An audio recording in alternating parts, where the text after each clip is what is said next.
Tonight on the Cooligans, it is a super special episode. It is a little pregame before the MLS's back final. We're going to be talking about the semifinals, how we got here, and we have an incredible, special guest, Alexis. Yeah. We talk about a bunch of stuff, but most importantly, he talks to us. Landon Donovan is going to be on this show. Okay. That and more. I can't believe there's even more than that. Today on the Cooligans! What's up, guys? Landon Donovan here, and I got to kick it with the Cooligans today. Keep following, keep listening, keep watching. See you guys soon. Yeah, baby!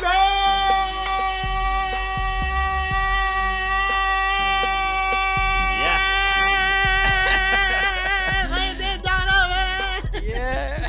Well, look at this. I'm on a roller coaster, man. Bruh, I mean, 5 years ago when we started this damn show, we thought we would never even get in a room with Landon Donovan. And while we still haven't, we got him on the show. Due to the restraining order. But doesn't count over the internet. Thanks for being on the show, baby. Thank you, technology. Yeah. All right. Yes, hello, everybody. Welcome to the Cooligans, a special The Cooligans.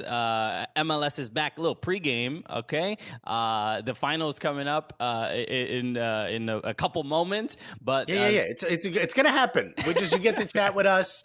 Oh, and I don't know, a legend before we go on. That's right. We are going to be joined by Landon Donovan today, head coach of the San Diego Loyal. And I don't think you've ever heard of anything else he's ever done, right? That's What? I mean, I think he did other stuff before, but what a legend with the Loyal, huh?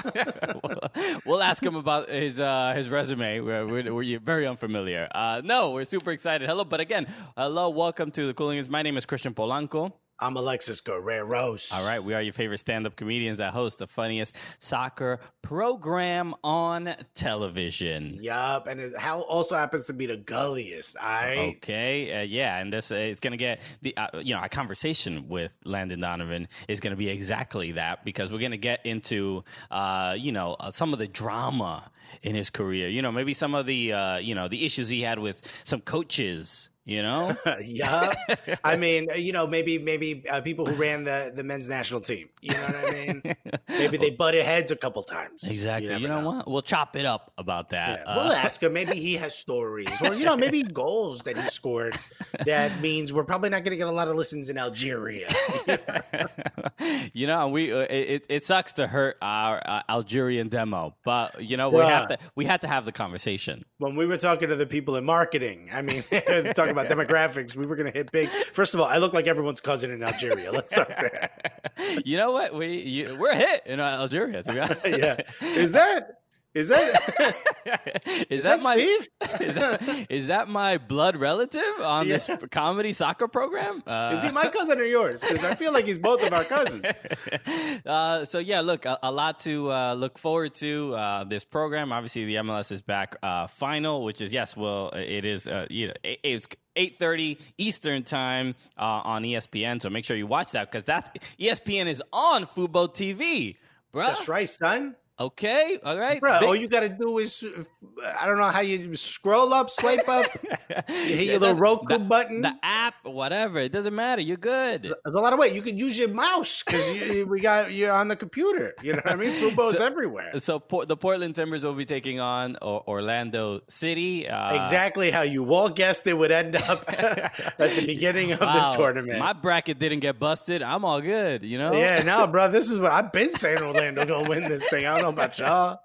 No, LAFC not even gonna make it to the final. 538. You didn't know what you were talking about. Okay, nah, son. No, but look, obviously, which scares me because they also do numbers for the election.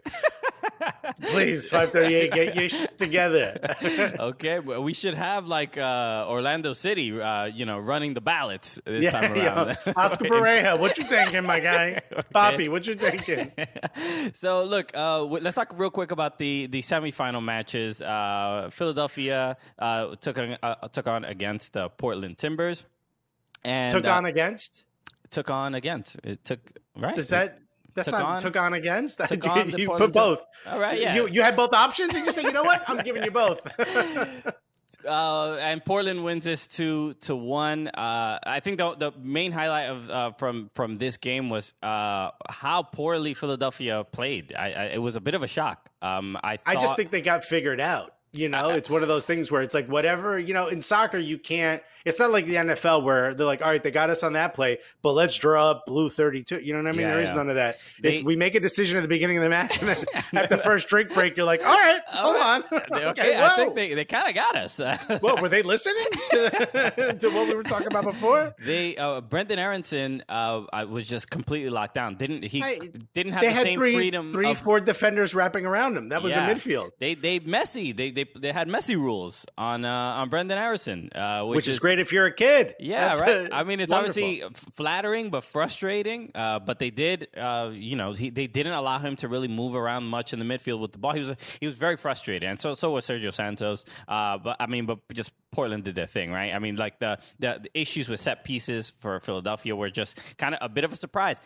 I think this has sort of been happening in a lot of these quarterfinal matches and semifinal matches where, like, once you give up the first goal, there's something the possibility of leaving the bubble seems a little bit more exciting. So the energy is not really there for the rest of the game. That's why it's like at halftime, Philly was like texting their wags like, "Yo, look, I know we're down right now. Look, I think I'm gonna see you real soon, honey. I don't know. Maybe you get close to the airport in the next few hours. Same thing. Things will be different. Orlando, was just incredible. They are playing with their rejuvenated team. Adrian Heath derby was the Adrian Heath Clasico. Yeah, man. I thought Minnesota, but I think this is the thing. It's just that whenever someone goes up against Orlando, I pick the other team because in my head it's still Orlando. Because nature, because of the way of the universe. Because it's Orlando. No offense, Orlando, but if we look at the body of evidence, you know what I mean, would suggest y'all ain't built for this. Yeah. But clearly, Dom Dwyer was right when he was on our show. He was like, "Nah, I think y'all be surprised." You were right, Dom. Hey, buddy. Yeah, and shout out to Dom Dwyer. Dom Dwyer just had knee surgery, so he's going to be out for a little bit. So I hope he gets back soon and quickly. But the fact that, Nani was unbelievable. Nani's been, obviously, MVP of this tournament. He hasn't necessarily had the most goals or done whatever, but he's just been... he's had the most highlights, probably. He's just been there when they needed them. Yeah, for sure. And this is where you see like that this is what a designated player is supposed to do. That golazo on that right foot curler that got past Tyler Miller was unreal. If you're the defender, what do you do in that moment? You've got a runner coming this way, and you've got Nani in front of you. You know he could curl it, and then he did that slight feint to look like he was going to pass. Like, what do you do in that moment? There's just nothing you can do. But what do you think is going to happen in the final? Do you have I think Orlando's going to win 4-0. How about that? Look, I'm going to go with the hot hand. I think Orlando, a home field advantage. There is something that is inexplicable about this team. I think Portland are very, very good, and especially Portland's incredible. But now Orlando's going to lose because we picked them. Like we don't pick them, they keep winning. We pick them, they're going to lose. I think they are going to. It's a good matchup too. Especially, I love it's two Latino head coaches. Savarese against Pareja. I think they're really going to it's not. I don't think it's going to be a high scoring game. They should put an empanada in the middle, and whoever wins gets to eat the empanada. So they should remove the Adidas logo and put a big empanada. Is that no, empanada literally on a table in between the two men. And whoever wins gets to eat that empanada. Nice. Okay. Yeah. Instead of that's what the fourth referee will watch. We got a fifth referee, an empanada referee. He's just staring at it. Nobody touch it. He's wearing kitchen gloves. Ten cuidado. We got an empanada.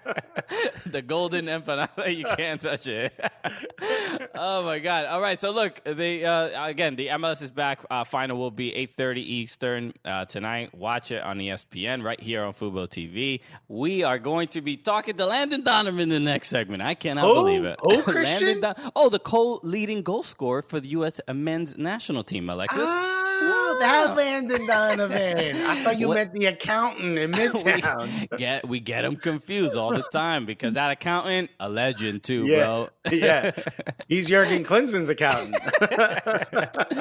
Look, so we'll be joined by Landon in just a moment. Let's talk real quick about the MLS regular season returning. They've put out the everything plan. Seems super smooth. No one has any problems with it whatsoever. They put out the plan. They put out the schedule. There's already been some concerns over, like, obviously the teams are going to be playing in their home market, and some cities are allowing them to play with fans, most without. But this is one of the issues that people are obviously concerned with, because public gatherings should not be happening. So the FC Dallas, I know, is one of them that is allowing. I think it's 5,110 fans. Bruh, I mean, FC Dallas also had 10 positives, right? Did they have 10 positives across the team? Something along those lines, yeah. Enough that they essentially had to leave. They were asked to leave the Orlando bubble. You know what I mean? That's like your cousin shows up to Thanksgiving drunk. You know what I mean? And you're like, I'm sorry, there's kids here. We're going to have to ask you to leave. And then they want to throw a party at their house with an open bar. That's essentially what's happening. Like, did you not learn? Just inviting all the kids back to the I got video games, dude. Just move the vodka over. It's like, what are you doing, Dallas? Look, I think any sport that is trying to have fans in the United States it's reckless, right? I mean, there's no other real way to put it. I mean, and I know like USL has had some. Yeah, look, but it's still, you're putting yourself in danger. I'm not like, I understand that every city might be different, but we're there's probably a way to do it safely. But I think that there's so many variables attached to that it would seem like the safest thing for everyone involved is if y'all stage ass at home and watch this on HD. You know?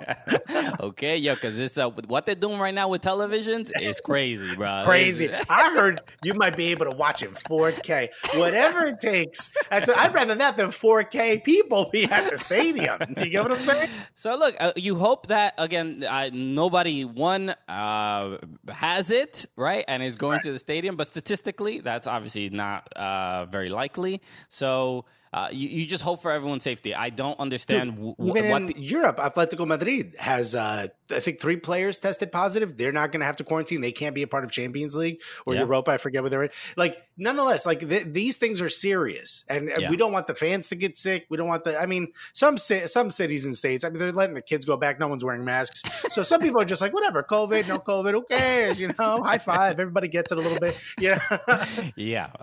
So look, it's unfortunate, and again, you just hope that everything is works out as best as possible. So also, who wants to be outside in Dallas in this temperature? Really? I know. You want to sit outside? Yeah. I mean, it might be difficult just to even get 5,000 people. I don't even understand that might be challenging. The heat and COVID-19 can't be, it's not a good selling point. I wish 5,000 people would try to explain to me that Paxton Pommico video of their restart. I honestly don't get it. I thought it was hilarious. I mean, you and I have very different comedy, so I get it. If there was one fart sound in that whole video, I would have laughed.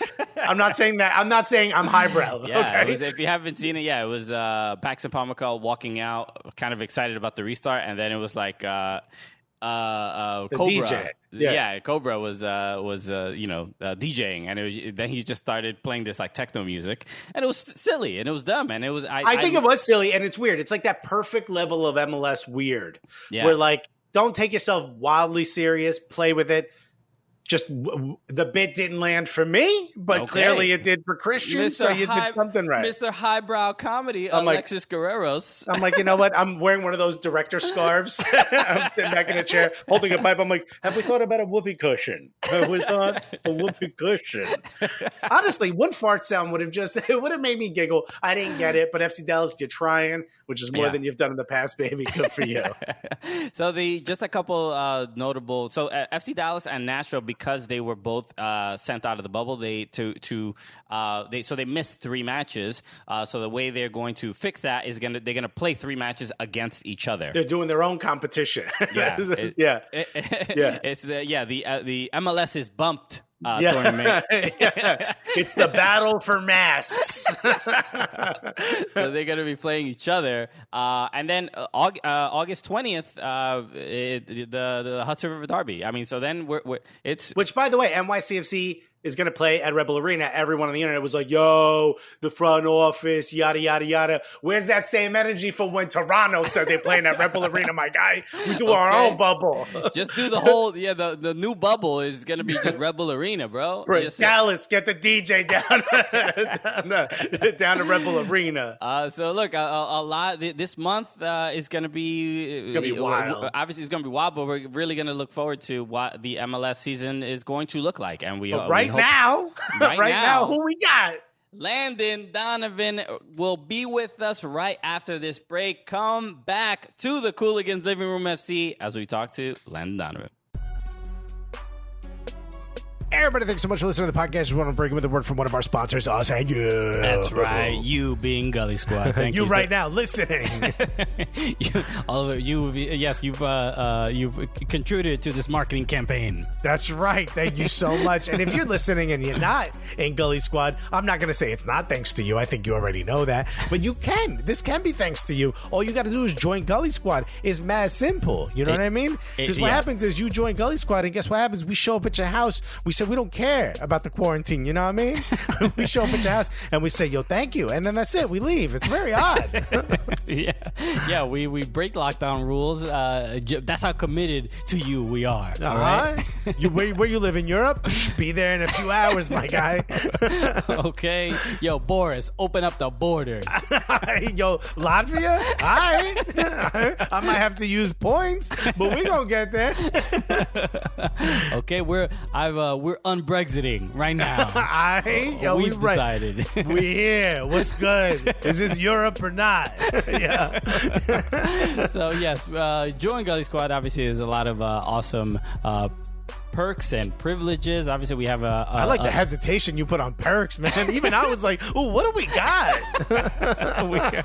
You can obviously our Slack channel, our birthday parties, dope Zoom hangouts.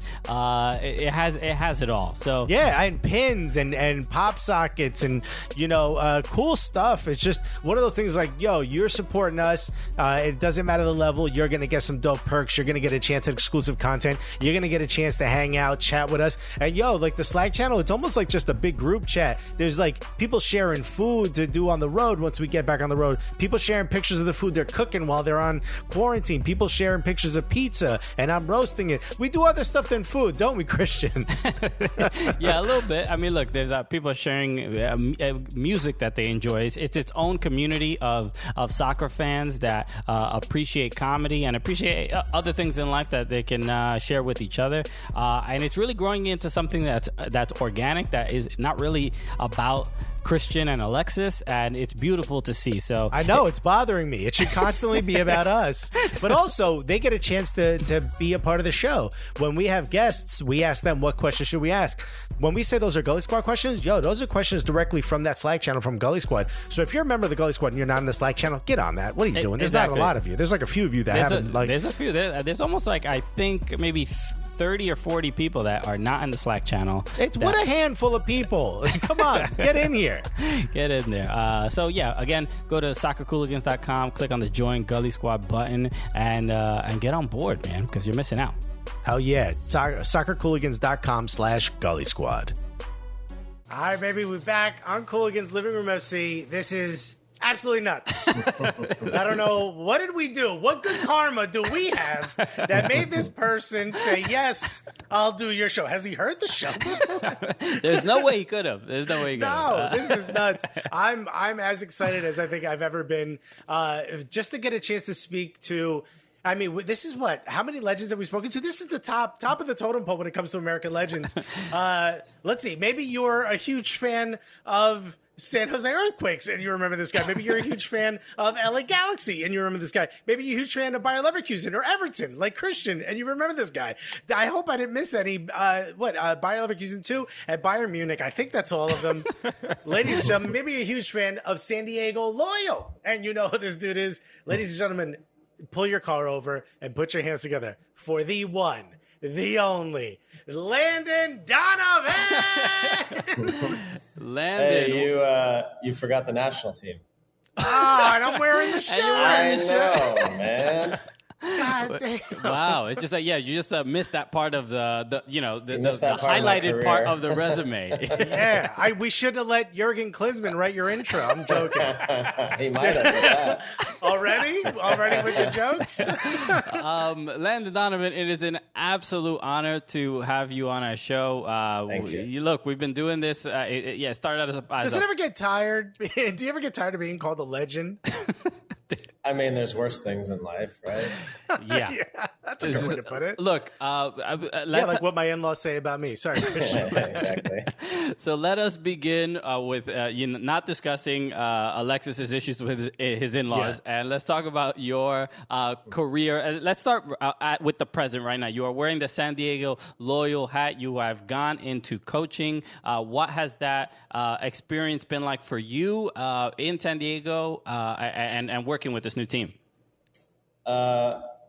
Mostly a disaster. No, if you told anybody that their first head coaching job would be in 2020, where after 2 games you get hit with a global pandemic, they'd probably say like that's a story that Hollywood wouldn't even believe. But we've played 6 games. I expected to have a lot of stress. I expected to lose all of my hair. I got a tiny bit left, but not from a global pandemic and everything that's gone on. I thought maybe we'd go on a 3-game losing streak, and that's what would cause it. It's been pretty crazy. The amount of soccer versus other stuff is very small, unfortunately, up to now in the year. But hopefully, we're getting back to some normalcy at some point. Yeah, we've all been on a losing streak, right? All together, the entire world. So Yeah, I'm sure no one's totally. like, dude, I can't wait to go into coaching. And I hope we're all completely alone and have no fans ever showing up. And we Yeah, have to lock exactly. down for months. It's Not like usually in the your way I plans. dreamed of it. No. They don't go over that during the A-level certificate for Yeah, coaching. exactly. That is not something they prepare you for. How difficult is it for you to coach, though? Because I'm sure you're talking to some of your players and you're just like, yo, why can't you do it the way I would have done it? You know, the greatest player ever produced by America. Well, what I keep reminding myself is that I also didn't know certain things right early on, but you have to be taught and then you have to practice. So you learn quickly which players pick up things quickly, and you can work with players individually in that way. But the reality for most of the guys at this level is they've just never been taught, right? They've never been told how to do things at an elite level to be a professional. So it's humbling at times because you have to say things over and over and over. But then I think back to myself, I had to learn things over and over and over until I got it. Okay, and what's the a lot of people, new coaches get asked this question, but what is the thing that you now respect coaches for now that you have gotten into coaching that you didn't really respect while you were just a player? Everything, honestly, everything, because there's you guys know, like doing this show, right? Like people probably tune in and they go, oh, it's just 2 guys hanging out with their microphones, and but there's so much preparation that goes in, right, to put this on in a way that Landon, you must have not seen this show before. I don't know. Is there someone preparing for us? Because I know we ain't. No, but there's so much that happens to make it right. And so you can do this job very lazily and very easily, but you're not going to be successful, right? So it takes time. I think the energy used on preparing training, running training sessions, then dealing with just 25 individuals on a daily basis and all the things going on in their lives. There's, a player came to talk to us for a half hour today because he has an option for next season and he's trying to plan. He's 2 months from maybe being out of a job or being here again next season. Yeah. Right. And he's trying to figure out, and I don't have an answer for him yet, but you got to have that conversation and be honest with him. But meanwhile, he's trying to figure out his life going forward. He's 2 months from having no paycheck. So there's all these little things that go into it, and it takes a lot of time and a lot of energy. But if you want to do it the right way, then you have the conversations, you prepare the right way, and you give everything, because it is these guys' livelihoods, and I care about that deeply. When you look at sort of where the state of American soccer is today, I'm sure you've been asked this before, but when you were playing on the men's national team, you were what, top 10 in the ranks for FIFA for many years in a row. And now it's not going so well. What are some of your just initial thoughts on what's happening in American soccer? What just as someone who's now a fan? I mean, how long do you have? Bro, how long do you have? Because we'll do this all day. I think there are a few pieces, right? Every cycle of national team, so every 4-year cycle leading up to a World Cup, you sort of have the group of players that you have. And so either in some years you have, better players than you have in other cycles, right? And we went through a stage where we had a couple like down cycles just from a player standpoint.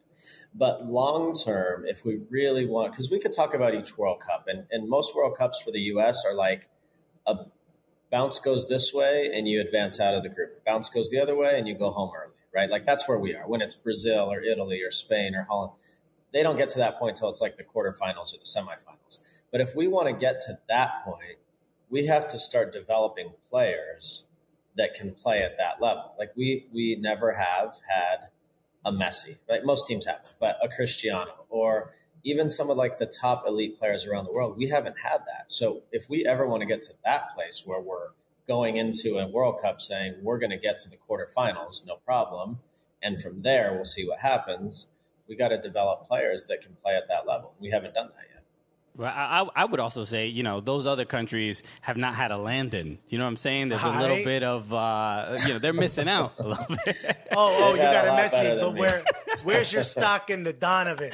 Well, if you ask my mom, it's very high, but she's about the only one who feels that. All right, we talked a little bit about American soccer. This is a question that came up recently on Twitter. Gary Lineker said, after the, I believe, the final match of the Premier League, hey, America, you finally have a world-class player or potentially a world-class soccer player with Christian Pulisic. Yo, Landon, talk that talk, all right? What you mean, finally, right? Put some respect on your own name, Landon. Well, I'd argue we've had quite a few. I mean, first of all, how do you define world class, right? So that's by Landon and Donovan. I don't know how to define it, but Christian is certainly world class. But I think we've had plenty. I think it's just a guy who doesn't really know a lot about American soccer making a kind of offhand comment. So whatever. But I would argue we've had quite a few. When you see Christian Pulisic, though, does this remind you a little bit of you? Obviously, it's a different time. There's different access that you didn't have when you were coming up. There's different, things that scouts even just so much that can happen for Christian Pulisic, which the world of soccer in America wasn't prepared that way for you. When you see this, does this remind you a little bit of your come up, or do you think he's better than you were at that age? Oh, there's no question he's better than I was at that age. That's unequivocal. There are some similarities I see, although they were just totally different eras in how this all has come about. But this guy's scoring in FA Cup finals. He scored in Champions League late round stage games. He's doing it literally at the very highest level, and so I don't think there's any question that the only question remains is how long will he do it for and how high can he go, right? I mean, like what's the ceiling for him? And then also we need that for the national team too, right? And he hasn't had a lot of opportunities. Unfortunately, he didn't have the chance to go to the World Cup in 2018. But now I can't wait to see him with the national team on that stage do it there, because that's going to be really special. I agree. Man, I was so hoping Landon would have been like, she ain't nothing. That's what I was going for. I wish I could, but I can't. I got to be honest. One other thing I have been, I never thought I would ever get a chance to speak to you about this in my entire life, but your goal against Algeria, right? Obviously, I'm sure there's hundreds of people that have come up to you and been like, oh my God, when you score that goal. I dropped my burger. So I'm going to be another one of those annoying people and tell you what I was doing when you scored that goal. But no, obviously when that goal was scored, it felt like it shocked a soccer consciousness into my life of like, it felt like wow, I didn't realize exactly how much I cared about this sport. I'm Dominican. I grew up with baseball and all this other stuff. So it was like the connection was instant. I'm like, man, I was jumping on my bed, losing my mind. That's cool. My question for you is, how did that goal affect your life? How did your life change in any way when you got back to the United States? Yeah, it changed in a lot of ways. First of all, I was single. So that certainly helped. Let's go. So you scored more than the goal, you're saying. Fair enough. So, yeah, living in Southern California and scoring that goal and being single was definitely a good thing. But it's mostly that everywhere I go, when I meet people, they have a story about that. And so what I realize is that it did, just like you, it impacted them in a real way and turned them onto the game. Right. And that is like, since I've been a pro at 18 years old in San Jose, whether it's conscious or not, you are an ambassador for the sport in this country, because it's just not, it wasn't as big as the other sports. Now it's blown up and it's much, much bigger than it was, but we're constantly ambassadors. So in one moment to like do as much as 10 years of just grinding out, doing appearances, media, interviews, all this stuff can like change it like that is really powerful. So it's totally changed my life in a lot of ways. And it's been really special because so many people have come up to me and said, I never watched soccer until that moment, and now I love the game. And that's really cool. Yeah. When you watch replays, and I'm assuming you do this all the time, every day, constantly watching. Yeah, of course. Why wouldn't you? I know I do, and I didn't score it. But when you watch those replays, do you remember that moment? Do you remember that ball sort of being parried or directly to your foot? Do you remember that actual moment, or is it like one of those things where like a car crash, you're like, I don't know what happened, I blacked out? It actually is. It's a little bit like in shock, right? So first of all, I didn't experience the goal through the camera angle that everybody else did, right? So you're watching from above and to the side, but I experienced it, head on from what I was seeing. So it was different in that way. What I do remember is after I scored, turning the corner and seeing Stuart Holden jump off the bench and us like meeting in the corner flag. So that part I remember, but like the lead up to the goal, for whatever reason, I don't know if your brain just does this on purpose, but I don't remember a ton of it. It was just all instinct. Yeah. It's too lit. It's just too lit. Your brain has to blast it. There's too many wires going crazy. It is just, it's kind of a shame that your memory of that moment is Stu Holden's frosted tips coming at you. Yeah. I agree with that. What a shock that your brain didn't black that out. Touché. Oh my God. I mean, I just remember in that moment, it was one of those things where everyone around me started to care more about the sport that it seemed like for a long time only I cared about. So cool. Yeah, thank you for your feet being in the right position. Well, I have to remind people like the end of that game, and actually I watched it. Fox showed it like a month and a half ago on the day before the 10-year anniversary, and I hadn't watched it back. So watching it back, I realized how much we were able as offensive players to just cheat up the field because we had to score. If we lost 2 or 3 or 12-0, it didn't matter. We had to score a goal to try to win.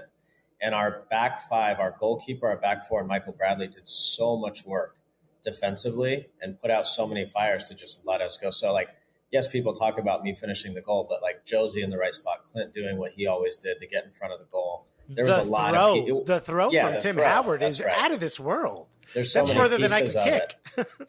Me too. Yeah, they, it could have been like, sometimes I watch it back and I'm like, almost, I remember feeling like when Dempsey, obviously the shot got stopped, but like when that happened, I'm like, I was so furious at him for that microsecond, and then you came in and saved the day. So I'm glad it wasn't just that memory of Dempsey missing or whatever. Yeah, we all are. Trust me. So the other thing I wanted to ask about real quick was we had a question from one of our Gully Squad members, Corey Burrington. This is obviously a subject that has come up often, especially you had mentioned the World Cup. But during the World Cup, you had done a promotional ads for Wells Fargo, and obviously Mexico was in the World Cup, and you also a lot of people may not know this, but you're also a beloved dude in Mexico as well. And there was a photo. It was shared on social media, and it was, my other team is Mexico. And, bro, you got flamed for this. People got really upset with you. So what is, what were the, what was some of that, just, not the worst stuff that you heard, but what was the sort of response, and did you laugh it off, or was it, did you take any of it personal? Well, as human beings, it's hard not to take things personally, right? I think the issue is when people just see you holding a banner and a picture, and it's like anything in our society. You guys know this now. You read a headline and you make an assumption in your head, and that's all you know. You don't care to read the article. You don't want any nuance. You don't want to know why. I grew up playing with Mexicans. I grew up in Southern California playing with Mexicans. 95% of my club team were Mexican players. That's why I learned Spanish. I had just gone to play in Mexico and fallen in love with this town that we went to in León. I have many Mexican friends. So when Wells broached the idea of doing it, I thought, okay, that's fine. I actually, all of CONCACAF, I genuinely want to do well when they're at the World Cup because it helps all of us, right? And I said that actually in an interview a few weeks before that came out, and it didn't go over well. I probably should have learned my lesson. But the reality is I thought it was a fine thing to do. Probably in retrospect, it wasn't the smartest thing to do for a lot of reasons, right? Yeah. But you also learn that when you read 100 comments on the internet that are negative, there's 100 million people who really just don't care. So you get caught in a rabbit hole, and you guys probably know this too. You make one comment and someone, and you're just you know what, you can't win. So just live my life, man. Keep moving forward. Well, at least it's there is it felt genuine. It sort of felt like that there is a sort of good sign that people were so mad at you, or that the sport is now at a place where people will be mad at you for that. You know what I mean? That's true. Well, you have to remember. Yeah, that's true. You also have to remember that was the height of building the wall and all the presidents terrible rhetoric about Mexicans and that they're rapists and all this. So it was stoking a lot of flames in probably racist people. And so they see me with this and are F you and screw Mexico. And, so it was kind of it was terrible timing in that way too. Yeah, dude. Yeah. All right. Well, no, you know what? I'm glad you did it. I'll be honest, Orale, Landon. as Latinos, it is, bridging that gap is significant. So, shouts to you for doing that. All right, look, I'm wearing the full outfit. I gotta ask about the Toffees. You played at Everton, short spells, but I became an Everton fan because I saw that they were one of the few Premier League clubs that were bringing in American players, and that was my connection to the team. I saw Tim Howard, I saw you. I'm like, all right, this seems like a simple decision. What was your time at Everton like? I know fans had a lot of love and respect for you, but what was that like, making that jump there and playing for that team and finding some success? Incredible. So, and the reason it started, I'm a very loyal person. So when I feel respected, loved, accepted, I reciprocate, right? And so the day I got off the plane, I'll never forget, I left on New Year's Day from LA, arrived in Manchester, went straight to the stadium with my agent because they were playing an FA Cup game at the stadium. So I got there at halftime and I had a beanie on, big coat, scarf, I wasn't very recognizable. And I walked in the stadium, and I swear from the second I got in the stadium, fans, ushers, workers there, everybody was like, "Hi, Landon, welcome. Great to have you, Landon. Welcome. Great to have you here." And I realized really quickly that, one, football was everything to that little city. Yeah. Because everybody there, it was everything to them. They knew everything about. So they knew I was coming in. They knew I was coming on loan, and then they knew I was coming that day, and they were expecting me. So from the moment that happened, I was like, wow, this is a special place. And the players were the same way. The coaches were the same way. It was a perfect match.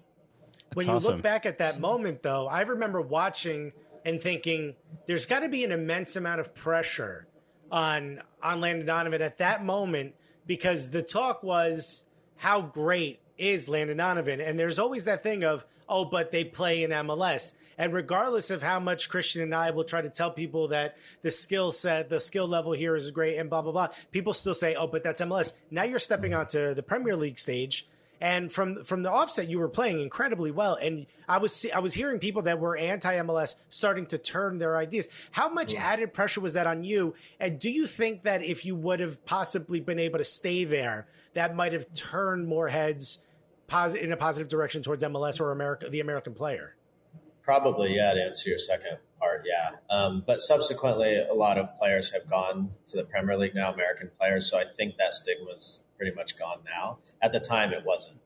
I'm forgetting the first part now. Just how much pressure it was for you to go there, and did you have that in your mind? I didn't feel pressure going there because I knew it was a short-term loan. So for me, I just didn't expect that I would play all the time, and I thought it was going to take time. But that changed quickly because the first week we played Arsenal away. I remember. I'm an Arsenal fan. Yeah, and the day of the game, David Moyes, the manager, said, "We're gonna start you tonight." So I didn't have any time to think about it. But the other piece that was great about that club is it was a really established group of players. So like they all were professional. They cared about the club. They knew how to get results in the league. So I was just a little piece of that. Like in MLS, I was like, if I didn't show up and play well, we were going to have a much harder time winning. But in this group, I just needed to like show up and be a good piece of the puzzle and let everyone else do what they do. And I could help the team win. So it was actually quite easy, the transition.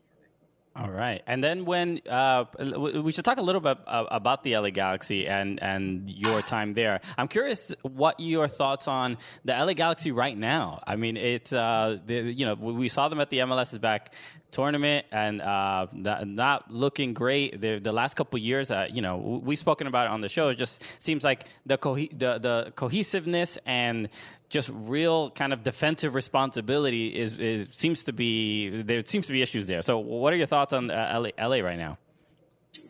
It's hard for me to watch too, right? I'm so connected to that club, and I have been for a decade plus. So it is hard for me to watch. I have no trouble with teams losing. That happens, right? That's part of sports. And other teams in MLS have gotten really good. So it's not like the Galaxy can just stroll out on the field and win every game. The hard part for me watching is that I feel like a bit of the soul of the club has gone a little bit with some of the players. And so I'd like to see a group of players who just really, really care about the club. And I don't see that when I watch the games. They try, and they're trying to play hard, and the effort's good, but I don't see the same level of dedication that I used to see, and that makes it hard to watch. Landon, you gotta be able to look at where MLS is today and kind of have a little bit of sense of pride, right? Because you were a foundation, the MVP trophy is named after you. You are a cornerstone of this league, but you talked a little bit about where the LA Galaxy are today. Do you miss the days when you guys made the rules for yourselves? Do you remember those days when you could have 4 or 5 VPs or sign whoever you wanted? Wasn't that nice? I didn't think you were going there with that question. Yeah, it's kind of nice when like you get to make all the rules, right? So it's an easy way to win championships. It was good. It was fun. Those were the good old days. Unfortunately, there's more fairness in the league now. Boo! But, so as far as the MLS is Back tournament, how have you been watching it just as a fan? What are your thoughts? I know, given the COVID era that we are in, I feel like outside of Dallas and Nashville having to drop out of the tournament, it has been entertaining, and there's I think fans should appreciate the fact that the players are kind of taking this risk for our entertainment. But what has it been like for you? I've loved watching it. I've loved every minute of it. there's been some surprises, which you would expect to happen in a short tournament. Also because like state by state, people were in different places, meaning, some teams could train and others couldn't. Right. And so there was like different levels of how prepared teams were going to be. But I think it's been riveting from the beginning. And I've really enjoyed watching it. I think they did a really good job. All right. That's awesome. I'm going to try to get through as many questions as possible. We got so many questions from fans. And our Gully Squad is like our supporters group, and they ignited when we told them you were going to be on the show. We got one from Peter Carsey. He said, "What's one thing you would change if you were the USSF president?" Loaded question, I think, but Jeez. He did say one thing. So scroll down the list of the thing you can talk about publicly. One thing I would change. I would probably have equal conditions for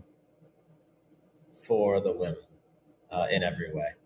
So obviously, how they negotiate their CBA is up to them and those kind of things. But I think whatever happens on the men's side, including charter flights or the fields you play on or the way you train or the hotels you stay, all that stuff, I think should be equal. And a lot of it is, but I think that should be a starting point for the equality discussion. All right, that is a great answer. Grayson asked, who was the best player you ever played against, and who was the best player you ever played with? Good question. So I played against both all Messi, Ronaldo, Neymar. Say all three. Best player I played with was Frank Ribery at Bayern Munich. He, just from a pure talent perspective, he had the ability to do things that I had never seen on a soccer field. I mean, I can't even describe, like, sometimes the ball would come to him and he would just make a couple moves or touch the ball a few ways and be by somebody, and you just had no idea what he did. It was really fun to watch. Yeah. Him and Arjen Robben looked like they were 45 their entire career, but they were so good. I can't grasp it. Okay, the other one. So this was a very very specific question. This is from Ira Jersey. He asked, how has he been integrating Nate Miller into your coaching staff? What duties has he delegated to each assistant coach? It's a very good question. So Nate's been fantastic. So Nate, I came in contact with because he was the Lansing Ignite head coach in USL League One last year and had a really, really good season with them. And when I met him, I actually met him at the USL Championship game in Louisville last year, and we hit it off immediately. He, in my opinion, is as talented a coach as I've seen in this country. And I think he's going to be, he already is for our staff, but I think he's going to be a star. So my job is really to get out of his way and let him do what he's good at so I don't mess it up. And I think we have a really good working relationship together.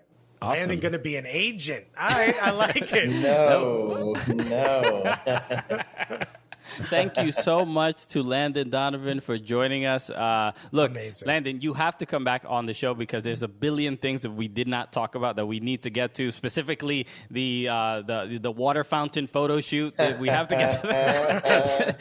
There's so many things we have to get to. So we can do a whole episode on just that. So you're welcome to come. You're welcome to come back. We can do an episode on all the dumb things I've done. You're welcome anytime. Landon, is there anything you want to let people know before we sign off?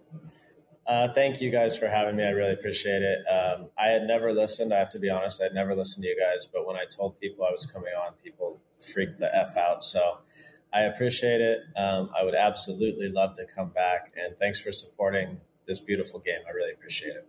All right, dude. Thank you for playing it as well as you did. So, make sure you follow and support the San Diego Loyal. Follow Landon Donovan. Make sure you also follow at Soccer Cooligans, at Football Sports on all social media channels, and subscribe to the Football Sports YouTube channel for full episodes of the show. So with that said, let's end the show the way we normally do. So what an honor for Landon Donovan. My name is Christian Polanco. I'm Alexis Guerreros. And together, what are we? The Cooligans! just yelled at Cooligans.